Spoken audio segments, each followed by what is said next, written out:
Sai Ram city one में आपका स्वागत है। आप देख रहे हैं दिन भर। मैं हूं निखिलेश प्रताप सिंह। आइए अब नजर डाल लेते हैं आज की सुर्खियों पर। अपर पुलिस महानिदेशक यूपी 112 ने संबंधित अधिकारियों के साथ आईटीएमएस कार्यालय का किया निरीक्षण। डीएम ने विद्युत विभाग के अनुबंधित बिलिंग और कलेक्शन एजेंसी से संबंधित अधिकारियों के साथ की समीक्षा बैठक। अपर पुलिस महानिदेशक यूपी 112 ने विभिन्न विषयों को लेकर जनपद के उच्च अधिकारियों के साथ की बैठक, दिए आवश्यक दिशा निर्देश। जिलाधिकारी ने खाई फाइलेरिया की दवा, छूटे लोगों से दवा खाने की अपील। कैंपियरगंज थाने की पुलिस ने टप्पेबाजी व धोखाधड़ी करने वाले 6 अभियुक्तों को 24 घंटे के अंदर किया गिरफ्तार। विश्व तंबाकू दिवस के पूर्व एम्स डायरेक्टर ने पत्रकार वार्ता कर धूम्रपान न करने की अपील। एडीएम सिटी के नेतृत्व में कैंट थाने पर आयोजित किया गया समाधान दिवस, सुनी गई फरियादियों की समस्याएं। और कैंट थाने की पुलिस ने सातिर को गिरफ्तार कर अवैध तमंचा किया बरामद। गोरखपुर पहुंचे अपर पुलिस महानिदेशक यूपी 112 अशोक कुमार ने जनपद में यातायात व्यवस्था को सुरक्षित करने के लिए बनाए गए आईटीएमएस के कार्यालय का संबंधित अधिकारियों के साथ निरीक्षण किया। निरीक्षण के दौरान आईटीएमएस के कार्यों के संबंध में संबंधित अधिकारियों से जानकारी प्राप्त की और बेहतर कार्य करने वाले कर्मचारियों की सराहना की। वहीं यातायात नियमों की अनदेखी करने वालों के खिलाफ कार्रवाई करने के निर्देश भी दिए। इस मौके पर ADG zone Akhil Kumar, DIG J Ravindra Gaur, SSP doctor Vipin Tada, SP traffic doctor MP Singh सहित अन्य संबंधित अधिकारी मौजूद रहे।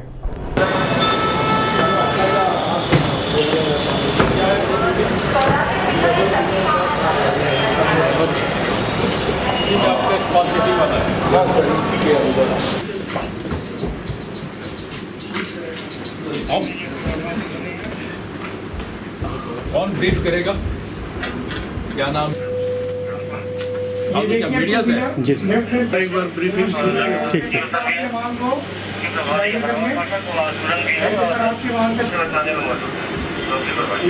सही से खड़ा करें आप।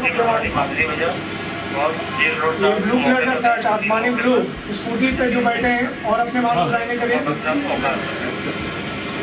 ग्रीन सिग्नल हो चुका 21 एंड अंदर द 21 13 जगह पे आरएलबीडी सिस्टम से चलानी का सिस्टम है।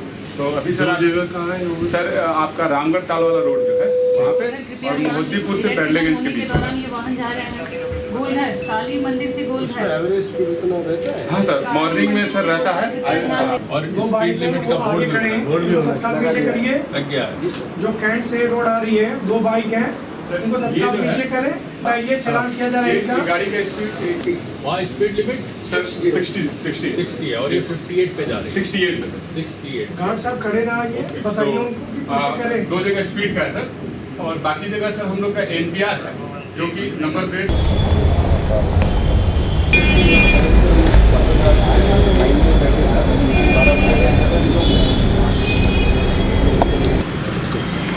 सब दिखा देता कि सर आए तो दिखा रहे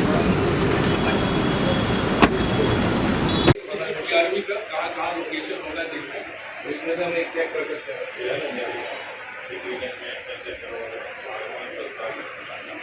इसका सर को दिखा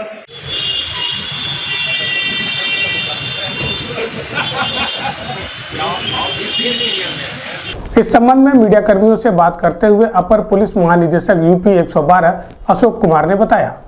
अब सबको मालूम होगा कि माननीय मुख्यमंत्री जी के आदेशानुसार सड़क सुरक्षा का अभियान चलाया जा रहा है और मैं एडीजी ट्रैफिक और रोड सेफ्टी हूं और साथ में 112, तो इन दोनों जगहों पे हमने विजिट किया और गोरखपुर में जो आईटीएमएस कंट्रोल सेंटर है उसको देखा और उसमें काफ़ी सारे अच्छे काम हुए हैं, जिसमें प्रतिदिन जो कैमरे लगे हैं जो ट्रैफिक रूल्स वायलेशन डिटेक्शन करते हैं, लगभग अभी जो बताया गया 1000 करीब daily traffic rules violation detection होता है। तो हमने एसएसपी साहब और एसपी ट्रैफिक साहब को बताया है कि जो भी ये वायलेशंस हैं इन पे चालान किए जाएं। जिलाधिकारी विजय किरण आनंद की अध्यक्षता में जिलाधिकारी कार्यालय में विद्युत विभाग के अनुबंधित बिलिंग और कलेक्शन एजेंसी की समीक्षा की गई। समीक्षा के दौरान जिलाधिकारी ने कहा कि जनपद में लगभग 600 से अधिक मीटर रीडर तैनात हैं, जिन्हें सख्त निर्देश देते हुए कहा कि यदि कहीं भी पारदर्शिता की कमी नहीं होनी चाहिए। साथ ही डीएम ने कहा कि बिलिंग का जो समय है वो निर्धारित समय पर उपभोक्ताओं को मिलना चाहिए। डीएम ने बैठक के दौरान कहा कि कार्य में बेहद सुधार की आवश्यकता है, समय रहते सुधार कर उपभोक्ताओं को 100% लाभ दिया जाए। उसमें मीटर रीडर जो है तो बोले कि उसको रिचार्ज करना है, तो उसका पेमेंट कम है, इस वजह से सर वो कह रहा हम रिचार्ज नहीं करा पाएंगे सर, हम कनेक्शन नहीं करेंगे। इसका समस्या कैसा हल करो? हाँ, अपर मैनेजमेंट से सर बात करेंगे। बाकी अपना जो है करते रहे। अभी सर एक नया प्रोग्राम चलाया है 8-10 लोगों को और एक बिलिंग वो सक्सेस नहीं हो रहा। काउंटर तो हमारे अपना तो अभी भी है सर, काउंटर हैं हमारे यहाँ पे, CHC हैं हमारा, लगभग 40% का बाहर निकल। कौन सा और कोई इशू? मेरा तो कुछ नहीं, मेरा तो इशू ये था कि अगर इन्हें आपका सारा लेके तैर सकते हैं तो तैरते हैं, लेकिन इनका डूबना है तो इनके डूबने के साथ हम डूब रहे हैं। ये लेकिन ऑनलाइन कितना आता है? नहीं, पेमेंट गेटवे से सब लगभग जो इंडस्ट्री वगैरह है वही आता है। इस संबंध में मीडिया कर्मियों से बात करते हुए जिलाधिकारी विजय किरण आनंद ने बताया, जो विद्युत विभाग के अनुबंधित बिलिंग और कलेक्शन एजेंसी की समीक्षा आज ली गई थी। करीब 600 से ज़्यादा कर्मचारी उनके बिल मीटर रीडर तैनात हैं। उनको सख्त निर्देश दिए गए हैं कि कहीं पे भी पारदर्शिता की कमी या कार्यकुशलता में कोई गैप नहीं रहना चाहिए। 100% आवासों तक बिलिंग पहुंच जाएं, कलेक्शन में एफिशिएंसी हो। अभी उनकी प्रगति खेदजनक है, इसके लिए उनको वार्निंग दिया गया है और सभी सुपरवाइज़र्स के साथ बैठक करते हुए उनको सख्त निर्देश दिया गया है कि अपने मैन पावर बढ़ाएँ और वहाँ पे कार्य दक्षता और कुशलता बढ़ाएँ और सुनिश्चित किया जाएगा कि सभी उपभोक्ताओं को सुगमतापूर्वक अपने विद्युत के बिल्स जमा कराने के लिए व्यवस्था हो। और अगर कोई शिकायत आती है तो विद्युत विभाग के कंट्रोल रूम अथवा जिला प्रशासनिक कंट्रोल रूम में उपभोक्तागण फ़ोन कर सकते हैं। अपर पुलिस महानिदेशक यूपी 112 अशोक कुमार ने पुलिस लाइन के सभा कक्ष में ट्रैफिक मैनेजमेंट, सड़क सुरक्षा, अन्य विभाग तथा रोड ट्रांसपोर्ट सहित अन्य विषयों को लेकर जनपद के उच्च अधिकारियों के साथ बैठक की। बैठक के दौरान सड़क सुरक्षा के प्रति आम जनमानस को जागरूक करने के साथ ही लोगों से यातायात नियमों का कड़ाई के साथ पालन करने की बात कही। इस दौरान DIG J Ravindra Gaur, SSP doctor Vipin Tada, CDO Indrajit Singh, SP traffic Mahendra Pal Singh, SP crime Indu Prabha Singh, joint magistrate SDM Sadar Kuldeep Meena सहित बड़ी संख्या में संबंधित अधिकारी मौजूद रहे।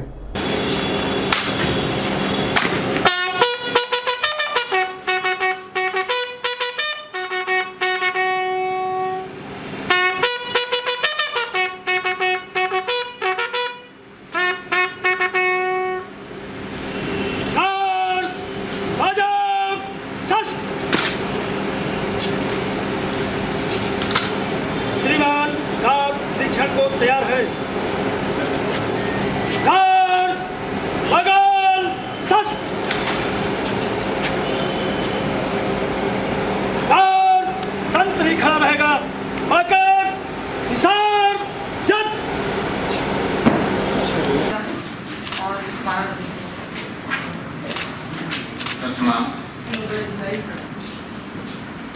मैं Vijay Kumar Singh, principal government high school Bhopal को बोला।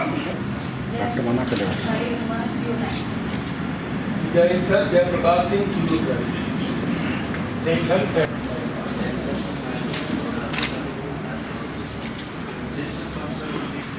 ये जो मीटिंग है जिसमें आप लोग हैं, ये मेनली और सड़क सुरक्षा से संबंधित है और आप सब जानते ही हैं, आप लोग सब रहे होंगे। माननीय मुख्यमंत्री जी की जो मीटिंग हुई थी उसमें सारे नगर पालिका, नगर पंचायत के लेवल पे सब जुड़े हुए हैं।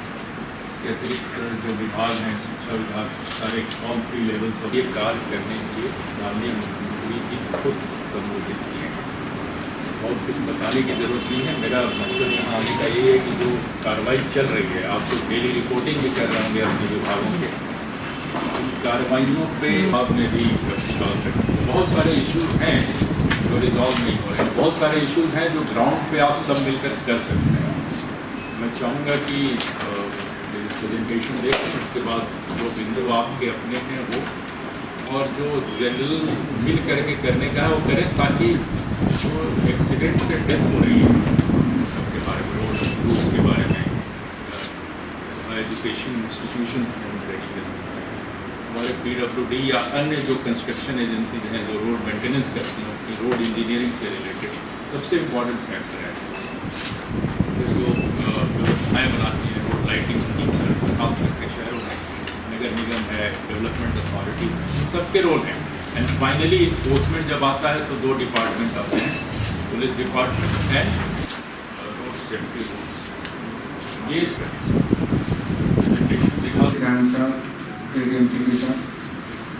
जनपद के आए हुए सभी समस्त अधिकारीगण और पत्रकार बंधु, इस संबंध में मीडिया कर्मियों से बात करते हुए अपर पुलिस महानिदेशक यूपी 112 अशोक कुमार ने बताया कि माननीय मुख्यमंत्री जी ने अपने VC में निर्देशित किया था सभी को समन्वित रूप से रोड सेफ्टी मेजर्स का पालन करवाना है, और इसके लिए जो भी अपेक्षित है वो कार्रवाई करनी है, ताकि जो प्रतिदिन और प्रतिवर्ष रोड एक्सीडेंट और रोड एक्सीडेंट्स के कारण जो मृत्यु होती हैं उनको पूरी तरह से कम किया जा सके।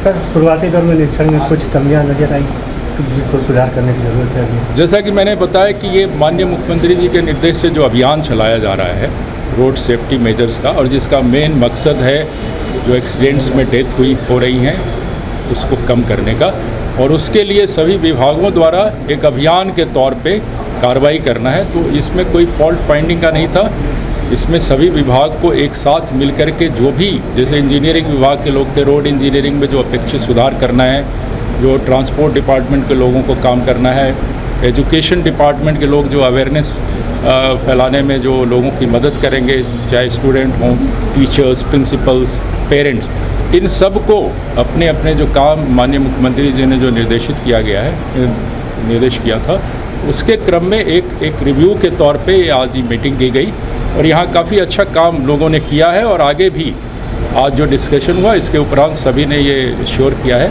कि आगे भी माननीय मुख्यमंत्री जी की अपेक्षा के अनुसार काम करेंगे, और रोड सेफ्टी मेजर्स लेते हुए सड़क सुरक्षा के लिए जो भी अपेक्षित है वो कार्रवाई की जाएगी, ताकि रोड एक्सीडेंट्स और रोड डेथ्स को पूरी तरह कम किया जा सके। शुक्रवार की देर शाम जिला स्वास्थ्य समिति की बैठक में पहुंचे जिलाधिकारी विजय किरण आनंद ने समिति के कार्यों के संबंध में जानकारी प्राप्त करते हुए शासन की मंशा के अनुरूप 100% आम जनमानस को लाभ दिए जाने की बात कही। बैठक के बाद CMO डॉक्टर आशुतोष कुमार दुबे, जिला मलेरिया अधिकारी अंगद सिंह ने जिला अधिकारी के चैम्बर में पहुंच फाइलेरिया की दवा का सेवन करने की अपील की, जिस पर जिलाधिकारी ने DEC की 3 गोलियां और एल्बेंडाजोल की 1 गोली खाई।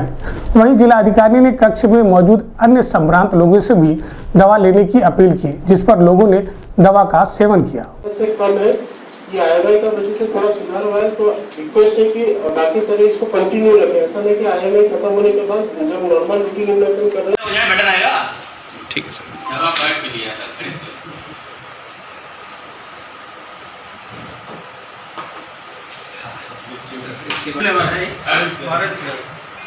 जनपद में वरिष्ठ पुलिस अधीक्षक के निर्देश के क्रम में अपराध व अपराधियों के खिलाफ चलाए जा रहे अभियान के क्रम में कैंपियरगंज थाने की पुलिस ने टप्पेबाजी व धोखाधड़ी करने वाले 6 अभियुक्तों को 24 घंटे के अंदर गिरफ्तार किया है। वहीं पुलिस ने इनके पास से 5,77,200 रुपए नगद, 241 पीली धातु के नकली सिक्के, घटना में प्रयुक्त 3 बाइक भी बरामद किया है।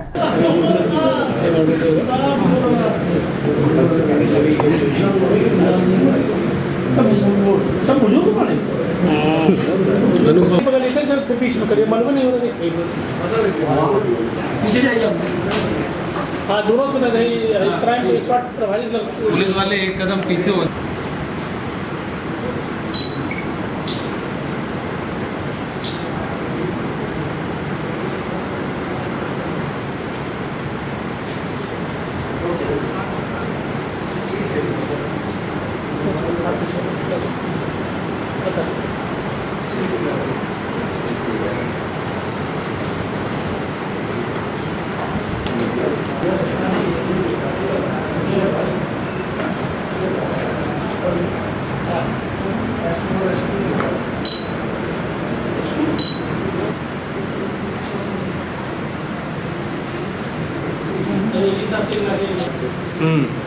सर आपकी तरफ से कितना दिया गया? मेरी तरफ से 25। हाँ 75 हो गया। तो डीआईजी साहब ने बढ़ा दिया, 50 कर दिया। तो जब बड़े अधिकारी कर दिए तो हम उसी में शामिल हो गए फिर। हाँ। इस संबंध में पुलिस लाइन के व्हाइट हाउस सभागार में पत्रकार वार्ता कर वरिष्ठ पुलिस अधीक्षक डॉक्टर विपिन ताड़ा ने बताया।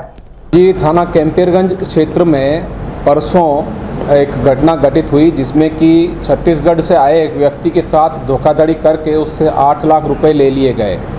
इसमें उस व्यक्ति द्वारा 2 व्यक्तियों और अन्य 4 अभियुक्तों के खिलाफ एक नामजद तहरीर दी गई जिस पर मुकदमा दर्ज किया गया।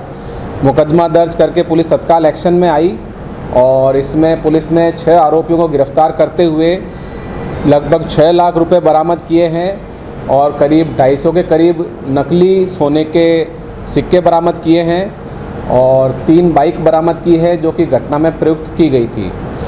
इसमें जब अभियुक्तों से पूछताछ की गई तो जानकारी में आया कि पीड़ित से एक व्यक्ति साधु के वेश में छत्तीसगढ़ के दुर्ग ज़िले में मिला। ये करीब 3 महीना पहले की घटना है और उससे मिलने के बाद उसे सस्ता सोना दिलाने के नाम पर झांसा दिया और सस्ता सोना दिलाने के बहाने वो यहाँ पर बुलाया गया और जो अभियुक्त है उसने अपने अन्य साथियों से उसकी मुलाकात करवाई। पहले उसे करीब 2 महीना पहले 2 सोने के सिक्के दिए गए 5-5 ग्राम के, जिसे कि उसने जाकर छत्तीसगढ़ में चेक करवाया और चेक करवाने पे वो सोना सही पाया गया।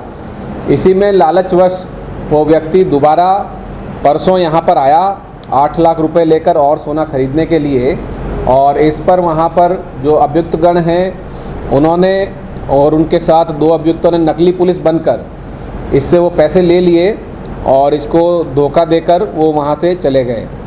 जब ये व्यक्ति थाने पर पहुँचा पुलिस ने तत्काल मामले को गंभीरता से लेते हुए मुकदमा दर्ज किया और तत्काल ही हमारी थाना कैंपियरगंज और स्वाट टीम एक्टिव हुई और सर्विलेंस की मदद से हमने 6 अभियुक्तों को 48 घंटे में पकड़ के लगभग 6 लाख रुपए बरामद किए हैं और 6 के 6 अभियुक्तगण गिरफ्तार हुए हैं। इसमें यह पूरा मामला सस्ता सोना खरीदने के चक्कर में हुआ है। इनको बताया गया कि नेपाल से तस्करी का जो सस्ता सोना आता है वो इनको दिया जाएगा और इसी के चलते ये ठगी का शिकार हुए हैं, लालच के चलते। सर और भी घटनाओं का खुलासा हुआ है कि बस एक ही घटना है? अभी तक की पूछताछ में यह एक ही घटना सामने आई है। हालांकि यह गिरोह पूर्व में मुंबई की तरफ भी एक्टिव रहा है जहां से जानकारी की जा रही है कि इन्होंने और कोई घटना की हो। तो इसमें एक घटना इनके द्वारा बताई गई है जो मुंबई में कारित हुई थी और उसमें लगभग 40 लाख रुपए इसी व्यक्ति से लिया गया था। उसकी पुष्टि हम मुंबई द्वारा किए जा रहे हैं क्योंकि यह व्यक्ति छत्तीसगढ़ का है और ये अभियुक्तगण ऐसी घटनाएं अन्य प्रदेश में लोगों को ले जाकर करते हैं जिसके चलते वहाँ से जो वादी है वो अपनी शिकायत करता नहीं है, डर के मारे वापस चला जाता है और वहाँ ये नकली पुलिस का भी प्रयोग करते हैं। इसी प्रकार की घटना इन्होंने गोरखपुर में भी की जहाँ पर इन्होंने 2 लोगों को 2 अभियुक्तगणों को नकली पुलिस बनाकर इसके पास भेजा और इसे डरा धमकाकर वापस जाने के लिए बताया गया। परंतु ये व्यक्ति थाने पे आया और पुलिस को जैसे ही जानकारी हुई पूरे प्रकरण का अनावरण करते हुए हमने एक खुलासा किया है। पूर्व की जो मुंबई में घटना हुई है उस बारे में जानकारी की जा रही है और यदि वो घटना सत्य पाई जाएगी तो उसमें भी आगे कार्रवाई की जाएगी। अभी वक्त है छोटे से ब्रेक का, मिलते हैं ब्रेक के बाद। नमस्ते, मैं हूं दिया मिर्जा। आप देख रहे हैं गोरखपुर का नंबर 1 चैनल सिटी 1। आप देख रहे हैं गोरखपुर का नंबर 1 चैनल सिटी 1। हाय, मैं हूं ईशान और आप देख रहे हैं गोरखपुर का नंबर 1 चैनल सिटी 1। आप देख रहे हैं गोरखपुर का नंबर 1 चैनल सिटी 1। मैं हूं दिव्या दत्त। हेलो गाइस, मैं दिलजीत दोसांझ। आप देख रहे हैं सिटी 1 गोरखपुर का नंबर 1 चैनल। हेलो एवरीबॉडी, मैं हूं कृष्णा अभिषेक और आप देख रहे हैं गोरखपुर का number 1 channel city 1। Hi Manmeet with Amit bros और आप देख रहे हैं गोरखपुर का number 1 channel city 1 channel. Break के बाद आपका स्वागत है। आइए देखते हैं दिन भर। आगामी 31 मई को मनाए जाने वाले विश्व तंबाकू दिवस के पूर्व गोरखपुर अखिल भारतीय आयुर्विज्ञान संस्थान की डायरेक्टर सुरेखा किशोर ने पत्रकार वार्ता कर धूम्रपान न करने की अपील की। उन्होंने कहा कि पहले के समय में बुजुर्ग ज्यादा धूम्रपान किया करते थे, लेकिन आज के दौर में युवा नौजवान इसकी जद में तेजी से आ रहे हैं। उन्हें जागरूक करने के लिए हमें मुहिम छेड़ने की जरूरत है। तंबाकू के सेवन से कैंसर होने का खतरा लगातार बना रहता है, इसलिए अपने और अपने परिवार के लिए तंबाकू के सेवन को आज ही त्याग दें। बर्डन के ऊपर तंबाकू कितने यूजर बढ़ रहा है ना, उसमें जो प्रचलन दर है वो भी बढ़ रहा है। क्लास 3 मतलब यूपी जो है क्लास 3 स्टेट्स में आता है, जिसमें प्रेवलेंस 24. एक रूप है, सोर्स है, तो हमको बहुत खुशी है और बहुत बहुत धन्यवाद आप सबका, आप लोग आए इस चीज कि भाई टोबैको को हमें ख़त्म करना है या कम करना है और एनवायरनमेंट को भी प्रोटेक्ट करना है, क्योंकि टोबैको जो है टोबैको के कारण इस बार जो इस साल का जो थीम है, जैसे आप सभी को जानकारी देना चाहेंगे कि हर वर्ष जो है 31 मई को धूम्रपान को प्रिवेंट करने का एक दिवस मनाया जाता है और नो टोबैको डे बोलते हैं इसको। और इस दिन को हम लोग एक अवेयरनेस के तौर पे मानते हैं कि हम समाज में जितना हो सके उतनी अवेयरनेस क्रिएट करें। इस साल का जो थीम है वो है नो टोबैको, और टोबैको को प्रिवेंट करना है, साथ ही साथ टू प्रोटेक्ट एनवायरनमेंट। तो एनवायरनमेंट को प्रोटेक्शन की बात जो हम कह रहे हैं वो इससे कह रहे हैं क्योंकि जो तंबाकू की इंडस्ट्री है पूरे देश में, ये कम से कम 60 करोड़ पेड़ों को काटा जाता है, जिसके जो कि हमारे तंबाकू के उत्पादन में महत्वपूर्ण सिद्ध होते हैं। तो ये 60 करोड़ पेड़ों का हर साल कटना कहीं ना कहीं एक एनवायरनमेंट पे दुष्प्रभाव डालता है। तो इस बार का जो थीम है ये बहुत महत्वपूर्ण है और इसीलिए हम ये चाहते हैं कि टोबैको को हमें किसी तरह से प्रिवेंट करना है और कंट्रोल करना है टोबैको यूसेज, ताकि हम इंसान को भी सेहतमंद रख सकें और बीमारियां प्रिवेंट कर सकें और साथ ही हम अपने एनवायरनमेंट को भी, वातावरण को भी सुरक्षित रख सकें। मैंने एक चीज़ अभी चर्चा में आई है कि एम्स जो है ब्लड और पानी का भी अपने क्षेत्र में को शोध पर लेगा, जिसकी वजह से जो सेहत पर बुरे असर इसके पड़ रहे हैं आर्सेनिक या अन्य बिंदुओं पर, उस पर किस तरह का थीम है, आप क्या कुछ करेंगे? हाँ, ये हमारा एक अभी प्रोजेक्ट हम लोगों ने शुरू करने वाले हैं, शोध कार्य, जिसपे हम यहाँ का जो पानी का स्तर है जिसमें आर्सेनिक का स्तर या जो टॉक्सिक केमिकल्स हैं उनका स्तर की जांच करेंगे और साथ ही साथ जहाँ पर ये पानी के स्तर में आर्सेनिक के या टॉक्सिक केमिकल्स के जो लेवल्स हैं वो थोड़े से बढ़े हुए हैं, नॉर्मल से बढ़े हुए हैं अगर, तो जो लोग उस पानी को यूज कर रहे हैं या पी रहे हैं उन लोगों के रक्त के नमूने लेंगे और उसमें भी जांच करेंगे कि ये उनके रक्त में कितना लेवल है आर्सेनिक का और टॉक्सिक केमिकल्स का और उनकी सेहत पे उसका क्या क्या दुष्प्रभाव हो रहा है। तो इसके ऊपर पहले शोध कार्य करेंगे और फिर उसके बाद उसको कैसे हम लोग आगे प्रिवेंट कर सकें और क्या क्या हम लोग मेजर्स ले सकें, कंट्रोल कर सकें उसको, तो उसके बारे में फिर हम लोग उसको दूसरा शोध का कार्य रहेगा। शासन के निर्देश के क्रम में प्रत्येक माह के द्वितीय एवं चतुर्थ शनिवार को थाना समाधान दिवस का आयोजन किया जाता है, जिसके क्रम में कैंट थाने पर एडीएम सिटी विनीत कुमार सिंह के नेतृत्व में थाना समाधान दिवस का आयोजन किया गया, जिसमें बड़ी संख्या में पहुंचे फरियादियों ने अपनी विभिन्न समस्याओं से संबंधित अधिकारियों को अवगत कराया, जिस पर एडीएम सिटी ने टीम गठित कर न्याय संगत कार्रवाई करने के निर्देश दिए। इस संबंध में सिटी वन संवाददाता से बात करते हुए एडीएम सिटी विनीत कुमार सिंह ने बताया, शासन के निर्देशानुसार जैसा कि आप सभी अवगत हैं कि प्रत्येक माह के द्वितीय और चतुर्थ शनिवार को थाना समाधान दिवस का आयोजन होता है। तो आज गोरखपुर जनपद में चतुर्थ शनिवार के दृष्टिगत सभी थानों पर थाना समाधान दिवस आयोजित था, जिसमें मैं कैंट थाने पर उपस्थित था और वहाँ पर एसएचओ कैंट और राजस्व विभाग की पूरी टीम उपस्थित थी।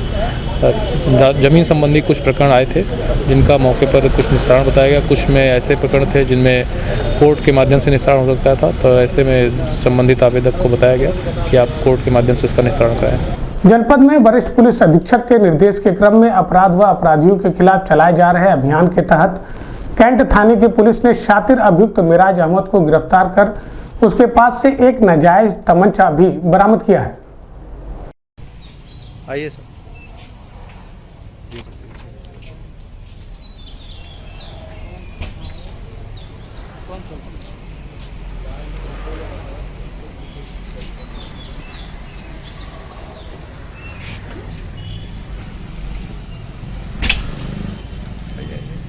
दिन भर में बस इतना ही। आइए नजर डाल लेते हैं आज की सुर्खियों पर। अपर पुलिस महानिदेशक यूपी 112 ने संबंधित अधिकारियों के साथ आईटीएमएस कार्यालय का किया निरीक्षण। डीएम ने विद्युत विभाग के अनुबंधित बिलिंग और कलेक्शन एजेंसी से संबंधित अधिकारियों के साथ की समीक्षा बैठक। अपर पुलिस महानिदेशक यूपी 112 ने विभिन्न विषयों को लेकर जनपद के उच्च अधिकारियों के साथ की बैठक, दिए आवश्यक दिशा निर्देश। जिलाधिकारी ने खाई फाइलेरिया की दवा, छूटे लोगों से दवा खाने की अपील। कैंपियरगंज थाने की पुलिस ने टप्पेबाजी व धोखाधड़ी करने वाले 6 अभियुक्तों को 24 घंटे के अंदर किया गिरफ्तार। विश्व तंबाकू दिवस के पूर्व एम्स डायरेक्टर ने पत्रकार वार्ता कर धूम्रपान न करने की अपील। एडीएम सिटी के नेतृत्व में कैंट थाने पर आयोजित किया गया समाधान दिवस, सुनी गई फरियादियों की समस्याएं।